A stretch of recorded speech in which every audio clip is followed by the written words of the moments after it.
No, very short. Very short. Between us. Well, thank you very much. It's an honor to have the President of Ukraine with us. We've had a lot of good discussions, a lot of good talks, and I think progress is being made, very, very substantial progress in many ways.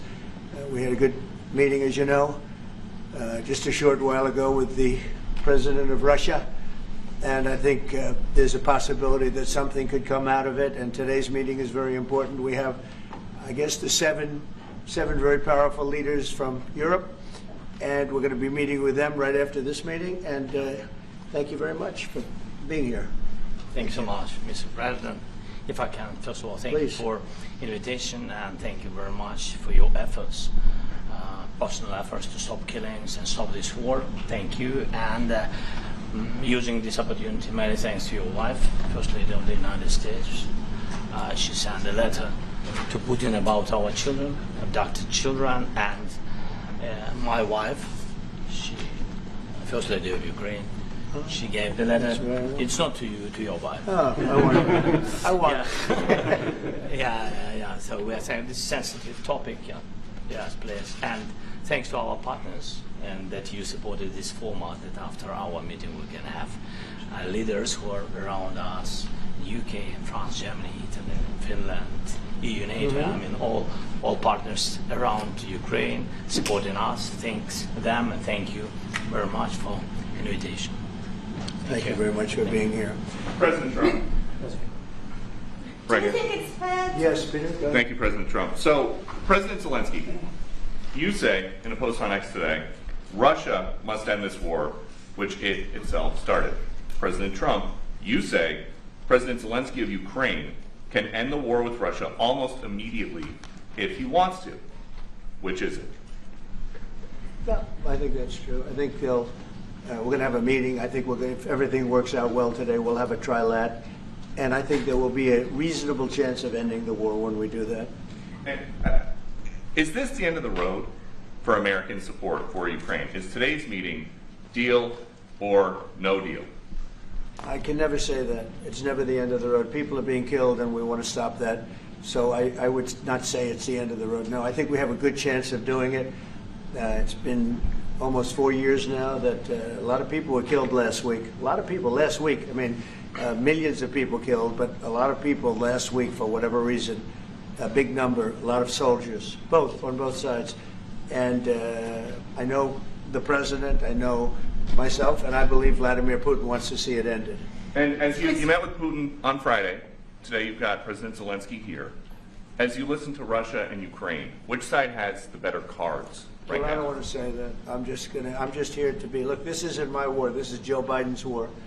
He's the one that had a lot to do with this happening, and we want to get it ended. And we want it to end good for everybody. We want it to end good. The people of Ukraine have suffered incredibly. And to that point, President Zelensky, are you prepared to keep sending Ukrainian troops to their deaths for another couple years, or are you going to agree to redraw the maps? Thank you for your question. So, first of all, we live under each day attacks. That today have been a lot of attacks and a lot of wounded people, and the child was dead, small one year and a half. So we need to stop this war, to stop Russia, and we need support, American and European partners, and we will do our best for this. So, and I think we show that we are strong people, and we supported the idea of the United States, personally of President Trump, to stop this war, to make a diplomatic way of finishing this war, and we are ready for trilateral, as President said. This is a good signal about trilateral. I think this is very good. Thank you. Mr. President,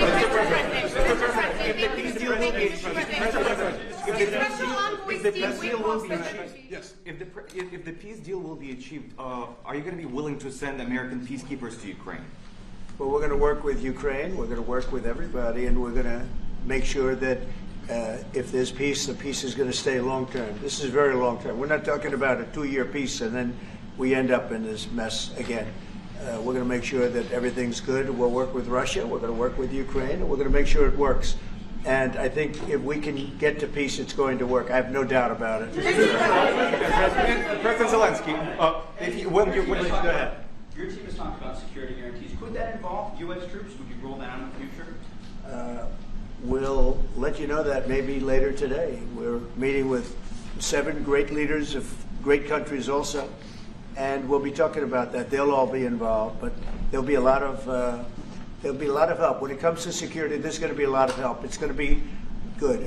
They are first line of defense because they're there. They're Europe, but we're going to help them out also. We'll be involved. Yes. Vladimir Putin mentioned that the war will not end without addressing the root causes of this war. Have you had an understanding what are the root causes of this war? Well, look, the war is going to end.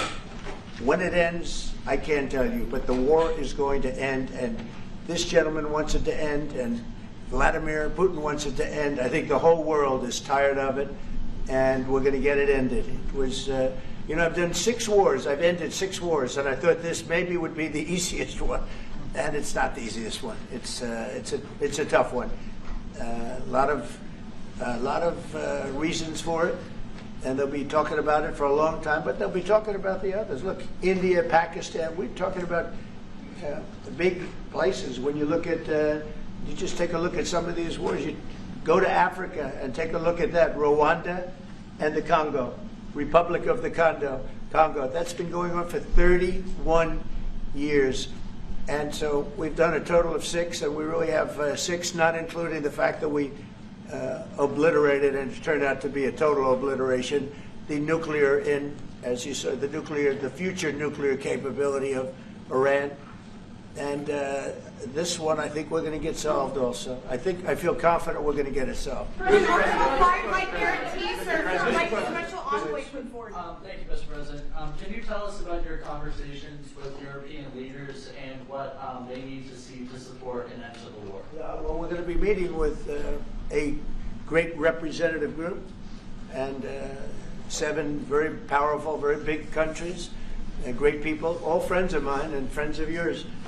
And we're going to have some suggestions made. They want to see peace. They would like to see peace. President Trump, when did Russia give up? You said last night that... President Trump, do you think it's fair to for Ukraine and for Russia to achieve a lasting and durable peace if Ukraine cedes its territories that Russia hasn't yet conquered? Do you think it's a fair peace for Ukraine? We're going to have a lasting peace. Just to answer the first part of your question, we're going to have a lasting peace. I hope it's going to be immediately. I hope it doesn't have to go on. And I think people of the whole world is going to be very happy when that's announced. Thank you, Mr. President. You posted on social media, Mr. President, a very touching letter from the First Lady. And the letter was hand-delivered to President Putin. And it calls for an end to the war, essentially, because of the children and the children's future. Why did the First Lady feel that letter was necessary? Was it because she believes that Mr. Putin is the aggressor in the war? Is a similar letter being hand-delivered to President Zelensky? So the First Lady felt very strongly. She's watched the same thing that you watch and that I watch. I see things that you don't get to see, and it's horrible. But when she's got a great love of children, she has a wonderful son that she loves, probably more than anybody, including me. I hate to say it, but she loves her son. She loves children.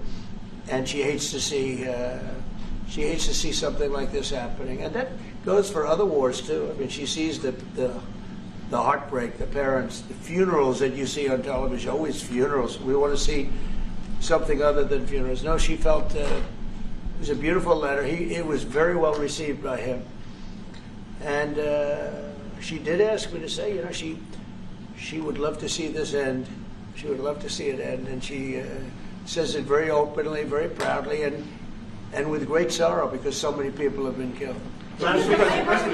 President, last week, Brian, Mr. President. go ahead, brother. Yes, sir. I've got a question for each of you. First of all, President Zelensky, you look fabulous in that suit. I said the same thing. Yeah, you look good. I said the same thing. Yeah, Isn't that nice? That's the one that attacked you last time. See, now he's I remember that. I apologize to you. You look wonderful. No, my first question for you, President Zelensky. In the same suit. You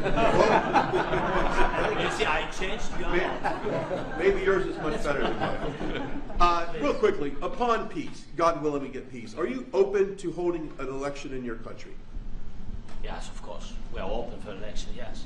We have to do safety circumstances. And a little bit, we need to work in the parliament, because during the war you can't have elections, but we can do security. We need, maybe, how to say, we need a truth, yes, everywhere, in the battlefield, in the sky, in the sea, yeah, to make possible for people to do democratic, open, legal elections. So you say during the war you can't have elections.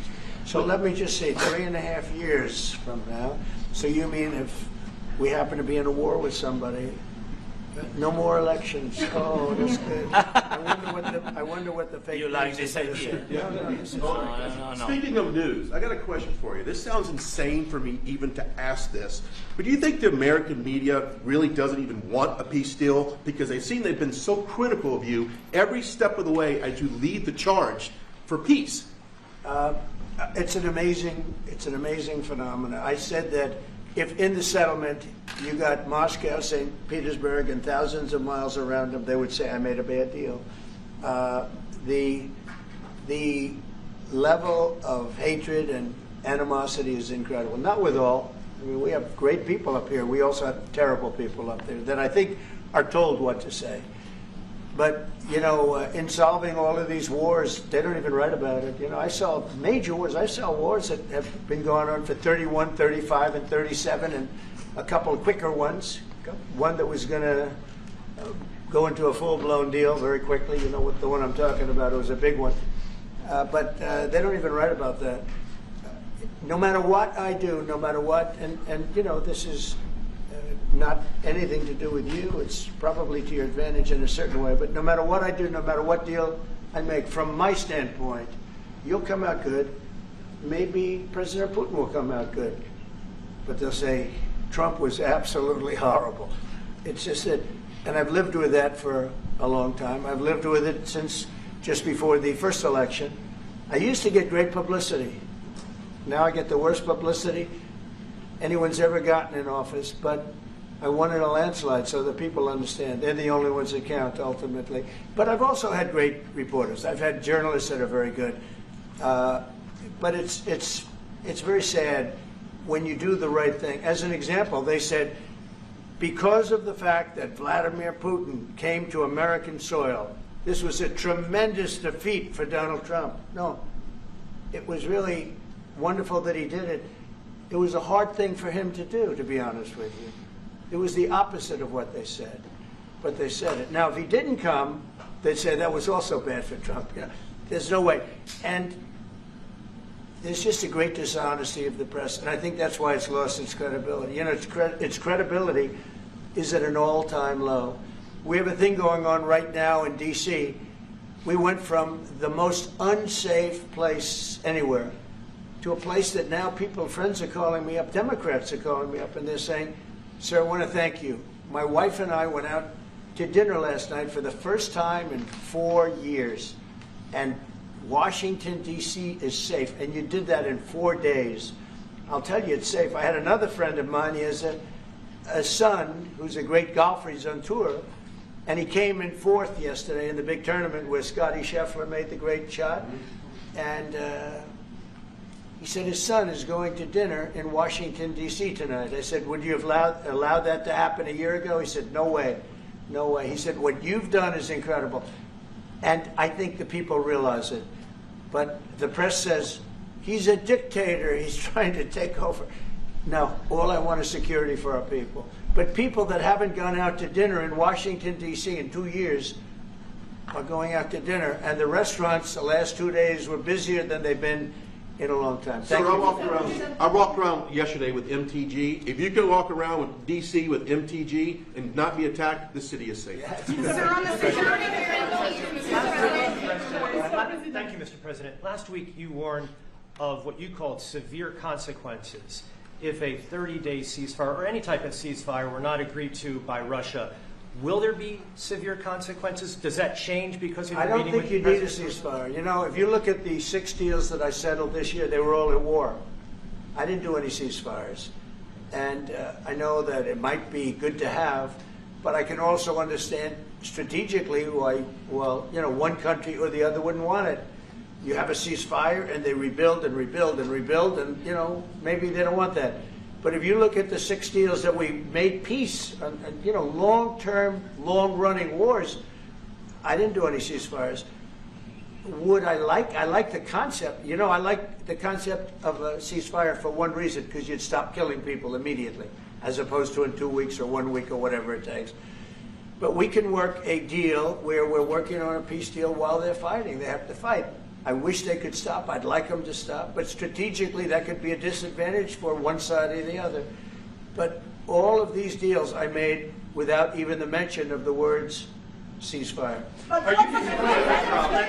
President Zelensky, are you disappointed that there's no ceasefire? The decision to offer Ukraine Article 5 like security guarantees would stop short of pushing for their full membership. Yeah, well, we haven't done anything on that yet. If you look back and you go back long before President Putin, it was always a statement that they would never allow Ukraine into NATO. So that was a statement that was made, but we haven't discussed any of that yet. We're going to be discussing it today. But we will give them very good protection, very good security. That's part of it. And the people that are waiting for us, they are, I think they're very like-minded. They want to help out also. Thank you, President Are you Trump. disappointed there's no ceasefire, Mr. President? The United States has already given hundreds of billions of dollars to this war effort in Ukraine. Biden. At best, it is a stalemate, and the killing continues. So, President Trump, how much more is the United States willing to give Ukraine? And President Zelensky, how much more do you want? Well, I'll start off just by saying we're not giving anything now. We're selling weapons. This is something before, I guess the number is well over $300 billion. That was under Joe Biden, a corrupt politician, not a smart man, never was. By the way, go back 40 years, he was not a smart man 40 years ago either, but now he's in particular bad. This was done by a corrupt administration that shouldn't have been in, and frankly, if the right results of the election were given, if I were president, this war would have never taken place, and he would have been very happy, because he would have liked to have seen. I mean, they went through hell. He went through hell. This war would have never happened, and the people that were killed, a couple of million people, a lot of people with soldiers and everything else, and the people that have been displaced and forced into other areas and other countries because of what's happened, none of that would have happened. And I'm just saying that he was a horrible president, whether it was the borders or this. He was just a horrible, corrupt president. Thank you so much. So first of all, we have possibility now to buy weapons from the United States. We are thankful for this program and this opportunity. We are thankful for Europe. They pay for this. And through NATO program, for example, Pearl and etc., we have some programs where we can have some money to finance this. And this is a part, I think, it's not a part for the war and to defend us. It also will be a part for security guarantees, to strengthen our army, to rearm Ukrainian army. This is very, very important. And it depends how much money we need to rearm. For example, the question of air defense, we spoke about it with President Trump, and I'm happy that we have now bilateral decisions and we work on it with production, American production. Nobody in Europe has so many air defense like Patriots, for example. We need it very much, and this is also about defending. And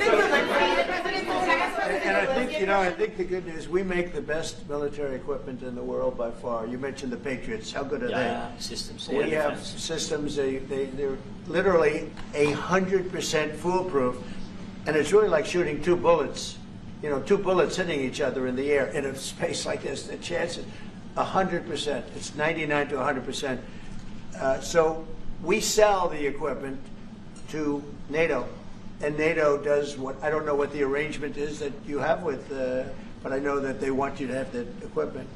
and we're getting the best equipment in the world, but they pay us for the equipment. Under Biden, it was just crazy what was going on. I believe the number is over 300. I think it could be $350 billion worth of equipment and money and everything else. And we've made more progress in settling this war in the last 2 months than they made in 4 years. This should have been settled a long time ago, but it should have never happened. Yeah, please. Real quickly, you pushed out on social media. Brian, go first. You pushed out on social media about doing away with mail-in ballots and potentially electronic voting machines. Can you expand on that and how important Well, that that's a very off-topic, just very quickly. Mail-in ballots are corrupt. Mail-in ballots, you can never have a real democracy with mail-in ballots.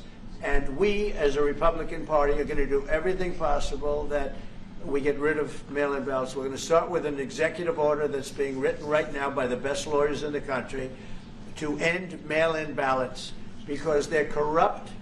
And you know that we're the only country in the world, I believe, I may be wrong, but just about the only country in the world that uses them because of what's happened. Massive fraud all over the place. The other thing we want change are the machines.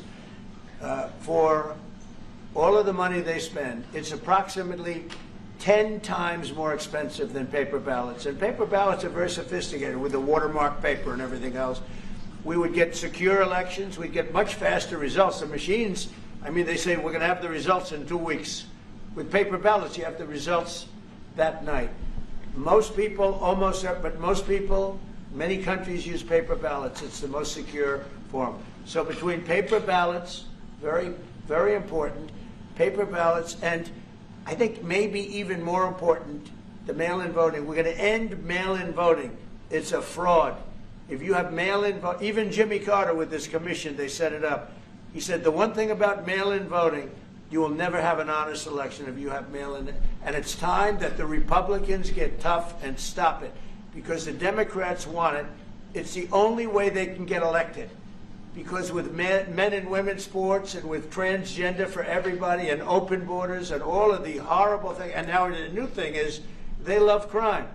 They're fighting me on the fact that I've made Washington, D.C. safe. We're not going to get mugged, beaten up, or killed like all the people you've been watching get so badly hurt. I'm glad, I hate to take your time with this, but I'm glad you asked me that question. Sorry. We're going to stop mail-in ballots because it's corrupt. You know, when you go to a voting booth and you do it the right way and you go to a state that runs it properly, you go in, they even ask me, they asked me for my license plate, for identity. I said, I don't know if I have it. They said, sir, you have to have it. I was very impressed, actually. But it's very hard to cheat with mail-in voting. As you know what happens in California, it's so corrupt, where some people get 5, 6, 7 ballots delivered to them. Now, we got to stop mail-in voting, and the Republicans have to lead the charge. The Democrats want it because they have horrible policy. If you have mail-in voting, you're not going to have many Democrats get elected. That's bigger than anything having to do with redistricting, believe me. And the Republicans have to get smart. We're not going to have a country.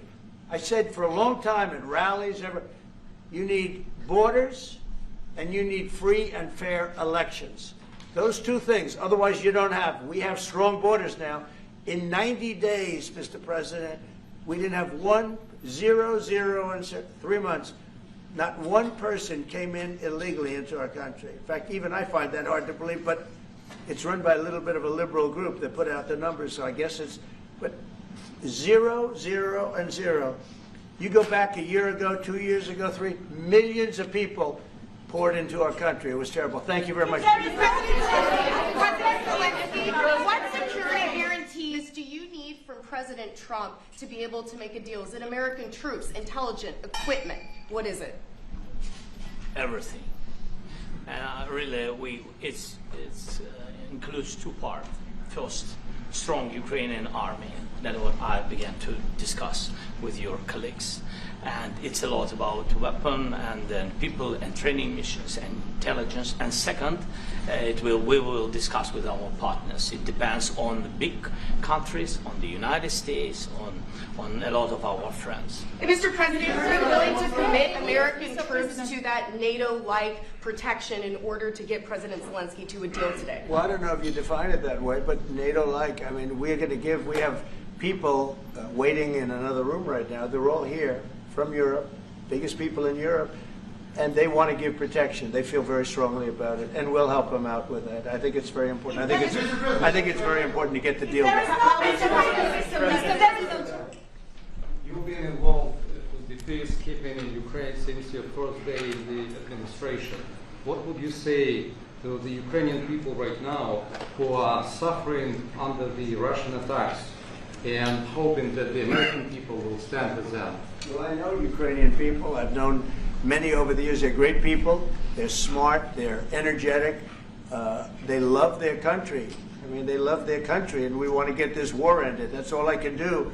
I love the Ukrainian people, but I love all people. I love the Russian people. I love them all. I want to get the war stopped. Very important. Mr. President, was there any aspect of your discussion with Vladimir Putin that left you disappointed? Look, we just spoke to, I was just telling the president, I just spoke to President Putin indirectly, and we're going to have a phone call right after these meetings today. And we may or may not have a trilat. If we don't have a trilat, then the fighting continues.